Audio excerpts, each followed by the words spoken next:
Hey, welcome back to my channel. Been a while since we did the branding Nollywood series, but we're back. I hope you've missed it as much as I have. So today we're going to be speaking about Jackie Appiah. So this is technically a Gollywood actress. I don't know if that term was widely picked up, but it still counts because obviously she did a lot of films with Nollywood. And yeah, she's critically acclaimed, so I would like to include her in the series. And I do have a few more Ghanaian actresses and actors. I can't remember if I've done Van Vicker. I need to do him. I might do Imagine Michael.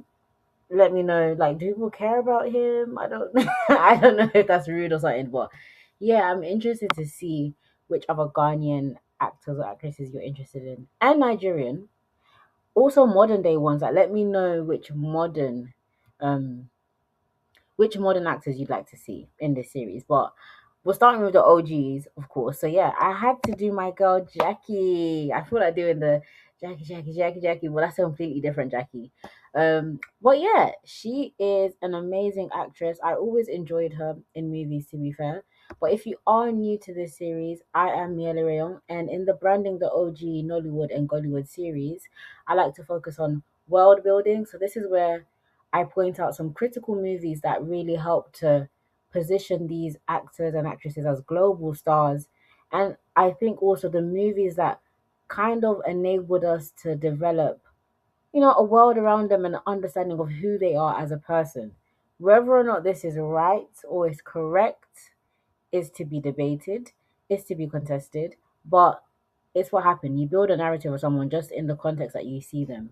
For example, if you have only seen me on YouTube, you would assume, oh, all Sarah, that's my first name, all Sarah or Mielarion talks about is branding. And so if you now saw me in a different context, like playing tennis, your mind will be like, wait, what? I didn't know she does that because you built up a narrative or an image of me based on the videos you consume of me. Whereas if you know me on Instagram, you probably know I'm interested and I'm into fashion. So yeah, it just depends on the context in which you meet someone. And yeah, if you want to follow me on Instagram, I'll put my link down below. But yeah, back to the video in question. So when it comes to world building, I would say the most poignant films that I think left a mark, at least for me, and obviously let me know if you differ down below. It would be Princess Tyra #1. I still remember the theme song of that song. And this is another thing actually. I feel like the reason why I preferred old Nollywood and old Gollywood movies, um, not to say that the new ones aren't good, but there was a dry spell. There was a period where something like the magic was just kind of missing. But anyways, as good as the new movies are, and they are really good, I am enjoying some of them. The quintessential essence of Nollywood is just, I don't know, man. I don't know if it could ever be the same. It's just when an industry is just about to peak, I don't feel like it was really tainted by Western ideologies that much. Like you could tell you're watching a Nigerian movie or a Ghanaian movie. Um, and one thing they also did really good was that, sorry, yeah, one thing they also did really good was that they had a theme song from, I believe, most, if not most, like the key films I remember, they always had a theme song. And so, like Princess Tyra, I remember like in the entrance. I don't know if I want to sing it for you guys. I don't know if I want to be mocked and laughed at right now.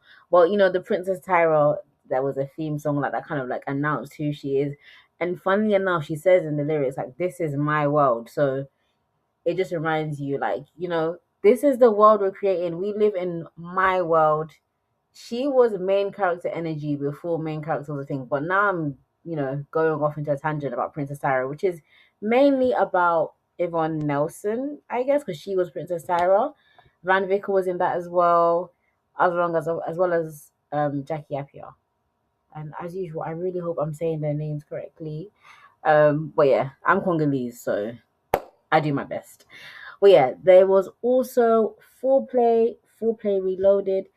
And speaking of Reloaded, was she in Reloaded? Let's see. I think she was. I'm just checking. Come on, man. Like, let's be silly. Let's not be silly.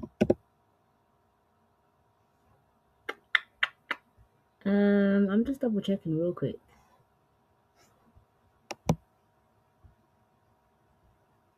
Oh no. Oh no, she wasn't actually. I think Okay, I think that's the name. I think she was in it. But anyways, yeah, these are just two movies, and she's done many, many more. But the reason why I picked these movies in particular is because I remember the title so well. Like I said, I remember the songs. Her character was important, and in these movies, the depiction I now have of her allows me to create a persona for her. So, as I was saying before, the context in which you see someone dictates which situation you think they belong in, and also you make a guess about their personality type. And so, if I'm to switch it to you, let's say you are a streamer, and I want to give a very popular example, Kai Sanat and his famous rebrand. So we've obviously known him as a streamer. He does his streaming mafia phones, and now he has decided to pivot into fashion. The persona that we have of someone who is a streamer, and he's probably, I think he was the biggest streamer, if not definitely top two, and he's not two. Sorry, like top 10. Like, I just hate when lyrics. I just have to say the lyrics when it comes to mind. But yeah, definitely top 10 or top five of streamers, gaming streamer. I don't really watch streaming, as you can tell, so I don't know exactly what he does. If it was just gaming, I think he did a bit of everything. I know, of course, he would have celebrities come on like Kevin Hart, Nicki Minaj, Tyler, and it sort of just became the place to go if you wanted to do a brand rollout or being seen. I think Marlon Wayans also came on his stream, so very popular. But the persona we had of him was that, he's got a very big personality, he's loud, he's a bit erratic, charming in some ways, charming enough that millions of people want to watch him. But yeah, it's just a very boyish personality as well. And speaking of boyish, wow, like the content I have coming, you guys are not ready. I'm going to speak about the boyish personality type. I didn't have Kai Cenat originally in pinned for that video. I might have to include him.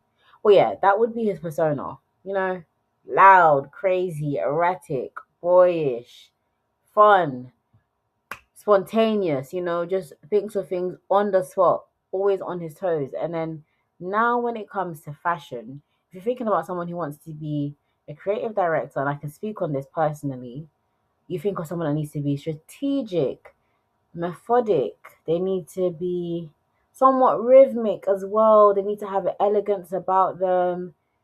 And not to say that he doesn't have these traits or he can't develop into them, he's also very young, but the world he's built up around him and now the associated persona makes it hard to believe that he's going to be this artistic visionaire and be absolutely extraordinary, which is a shame personally, because as much as I talk about branding, I understand that we're just seeing someone in one facet. There are multiple worlds that exist around a person. So he's gonna have a hard time because his fan base is mostly, I think, built up of young people who also don't understand, for some reason, the concept of evolution and growing. But that's another story for another day. But back to Jackie. With the movies that we saw her in, obviously I put a picture here of her crying because I can't lie, my girl be crying. My girl be crying. So I think that would go with the adjective I put here, reflective, because she's often, once she's going through like hard situations, and she'd be going through some things in her movies, you see her in a reflective state, like pondering her decisions. And I think that allows us to make us feel like we know Jackie. Like, even though, again, we understand this is an actress, but when you act so well, it makes it to the point where people don't feel like you're acting. So that's what she does excellently. And so when she would have her moments of reflection, it feels like we are listening to Jackie actually question her life choices and figure out, where it went wrong. And I think something maybe the biggest, I believe, creators do well is they let you in on their insights about what's working, what's not working for them at the moment, rather than trying to paint a facade of a perfect picture, because that's what Hollywood was for. Whereas with being a creator, and even now, Hollywood doesn't really accept that model too well. But yeah, that's why influencers, I believe, replaced Hollywood celebrities, because they were just more humanized. They weren't a factory of stars produced by the big studio heads. They allowed you into their innermost worlds. And so, again, it just comes with that quality and ability to be authentic with your audience in whichever capacity you can. Now, again, this is scripted, but sometimes it's hard for us to delineate between fiction and reality when someone is just such a good actress. But having said that, I would say she also came across as quite sassy. You go becoming quick with the comebacks. I remember in Princess Tyra in particular, as you can probably tell, that's one of my favorite movies. And so with Princess Tyra, you actually have her playing two different characters. Okay, so before there were Sinners, there was Princess Tyra. So she plays the maid, and she also plays like this young rich woman. And of course, Van Vicker falls in love with both of them. Like, of course, he can't leave a woman alone. But now, when it comes to the young rich woman that he falls in love with, when Princess Tyra comes across her, she's obviously like really jealous, because like, who is this trying to take the man I want to make my prince? But the rich version of Jackie Appiah's character, I can't remember her name, like, she's not having it. She's giving it back to her, and I love that. I think it makes people respect you, because we see that you're not someone who just falls flat on their face. And even in the reflective moments, again, it's like the ability to stand strong. I now think of the term that Cleopatra famously said, apparently in her last days, that I shall not be overcome. I think she was meant to be in prison and probably going to be impaled. Don't quote me, but yeah, she decided, I believe, to take her own life instead, because she said, "You're not gonna, have one up on me. You're not gonna define my ending. I'm not gonna let your actions be the death of me," quite literally. So that's what we respect in a smaller term, in a lower term, with someone who's able to have comebacks and they're sassy. I think that's why the Real Housewife franchises are also really popular, because we enjoy seeing people, going tit for tat. It's a verbal sparring. And the quicker you are and the more punchy your comebacks are, the more we, the people, like, respect you. That's why Neely Leaks is one of the goats of the Real Housewives franchises, because she don't let nobody have one up on her. Okay, she has a comeback ready and loaded. And actually, this might also be a hit or miss idea, but when you see celebrities like Rihanna, for example, when people would troll her, at least back in the day, I don't know if she gets that much trolling anymore, or I don't know if she just gets blocked and deleted. But back in the day, she had a comeback ready, okay? And so I think that again breaks the mold of this flat, one dimensional character. It's like, oh, I'm just nice. Like, who the hell is nice 24/7? Like, that's, I mean, if you are, God bless you, in it. Like, God bless you. But everyone gets angry sometimes, everyone gets annoyed. So seeing someone in the spotlight not suffocate their realness, it's endearing. Now, I don't know if I want to, when it comes to Jackie Appiah in real life, I don't know if she actually had like the best reputation. I think I remember her like being said to be quite a diva. I'm not 100% sure. This is all alleged, don't quote me. So obviously there are extremes. But at the same time, if you have great talent, even though it's very shallow, like, some people will actually allow you to be a diva because they feel like, well, it's deserved. But yeah, aside from that, I would say she also had quite, a calming personality, because when it came to being chosen by the prince or, whatever love interest, because she always and often was in movies where there was some kind of rivalry to gain the favor or the attention of a man. Pick me number one, child. Pick me number one. But yeah, the reason why the men would tend to be drawn towards her It's because she always, at least with the men, had this like, calm, sweet, relaxing persona. Just someone you'd like to be around. So yeah, that's the three keywords I had for her. And so even touching on the fact that she was often depicted in moments or movies where rivalry was the central theme of the plot, the reason why I have brands such as Samsung and Apple and Visa and MasterCard now in potential like brand partners is because it plays on the rivalry that she's already known on so well.